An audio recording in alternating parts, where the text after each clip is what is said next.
د اسم اعظم سره چې کوم انسان دعا وغواړي فورا الله جل شانه هغه دعا قبلوي او دا جناب محمد رسول الله صلی الله علیه و آله وسلم فرمایي چې یو کس محترم مسلمانانو یو کس هغه دعا غوښتله یو کس څوک صحابي و دعا یې غوښتله د الله تعالی په دربار کې عرض وکړو او دا الفاظ یې ویل محترم مسلمانانو نو جناب محمد رسول الله صلی الله علیه وسلم قسم وخوړو چې د الله تعالی په ذات مې د قسم وي چې د کس د داسې اسم اعظم په وسیله باندې دعا وغوښتله او د هغه په نوم باندې دعا وغوښتله نو الله جل شانه برته خامخا جواب ورکوي او چې په دې وسیله باندې کومه دعا هم وغوښتلی شي هغه رب العالمین ضرور د انسان ته ورکوي عطا کوي ورته محترم مسلمانانو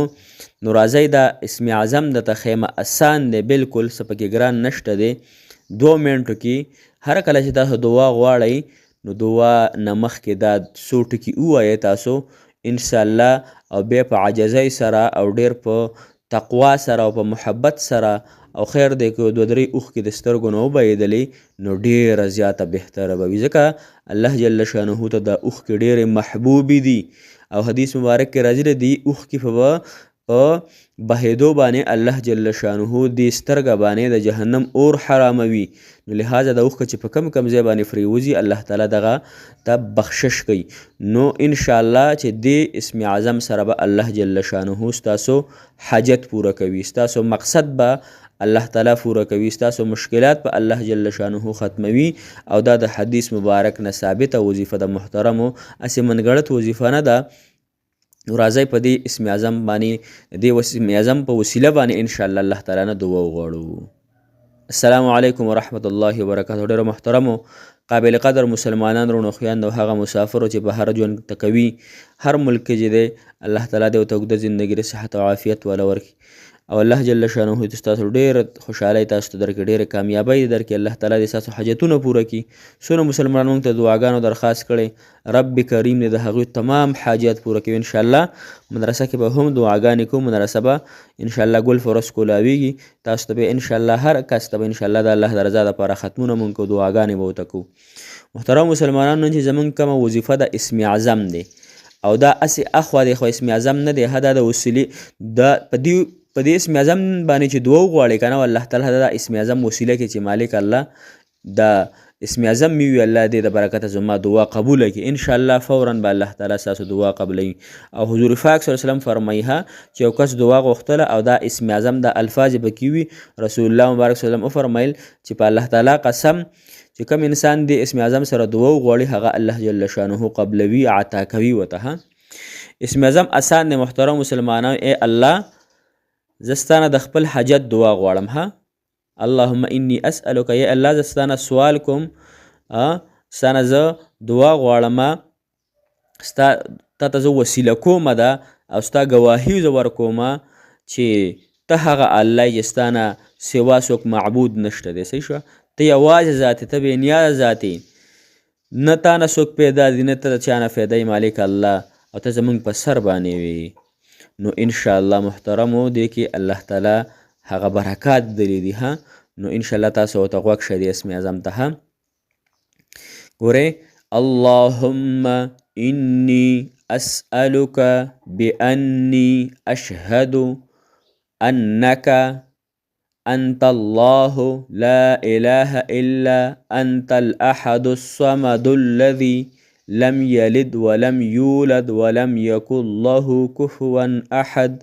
دعا غواړئ صحیح شو که نه نو دعا نه مخکې درود شریف ووایئ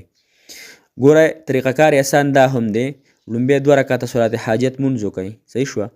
صلات حاجت د هغې نه پس تاسو درود شریف یو څو پیرې ووایئ چې هر څو پیرې مې وي د هغې نه پس دا کوم وظیفه چې ده دا یو څو پیرې ووایئ که 1 پیره وایئ که 2 پیرې وایئ څونه تاسو ته مناسب ښکارېږي 11 پیرې ووایئ 21 پیرې ووایئ ورپسې اللهم انی اسألک بانی اشهد انک انت الله لا اله الا انت الاحد الصمد الذي لم يلد ولم يولد ولم يكن له كفوا احد او بیا د الله تعالی ته وسیله که الله ته هغه ذات چې احد الله ستانه زه د خپل حاجت غواړم الله زما ضرورت دی دې حاجت ته الله زه ستا نه غواړم ستا له در فقیر ستا در ګناهګار یم الله ای الله که زما دا حاجت ته پوره نه کړي الله ستا په خزانو کې سیووالی نه راځي الله او که تی پوره کړي الله کموالی پکې نه راځي الله ستا خزانې وسیع دي الله ستا ذات ستا حقیقت حال مالک الله دا په ټوله دنیا باندې دا طاقتور ذات دی ستا الله ستا سره څوک شریک نشته الله ته لم یلد ولم یولد ذات مالک الله زما دا حاجت پوره کړي الله انشاءالله محترم مسلمانانو دې طریقې سره په دغه اسم اعظم انشاءالله د اسم اعظم به تاسو ته په دې سکرین باندې هم انشاءالله زه شو کومه په دې به تاسو ته ښکاري انشاءالله دغه طریقې سره یو ورځ وغواړئ دوه ورځې وغواړئ خیر دی هغه پیناډال ګولۍ هم دوم نظر اثر نه کوي چې الله تعالی پکې اثر کیږي نو کم از کم نیمه ګنټه 20 منټه غواړي نو زمونږ حاجتونه څومره غټ غټ دي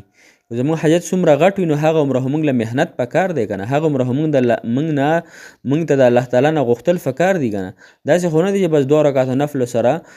بېشک الله جل شانه هر څه کولی شي کن فیکون ذات ته محترمو لیکن نن زموږ ایمانونه کمزور دي نن زموږ عقیده کمزوره ده د الله تعالی په ذات باندې م یقین نشته په جیبونو باندې م یقین دی محترمو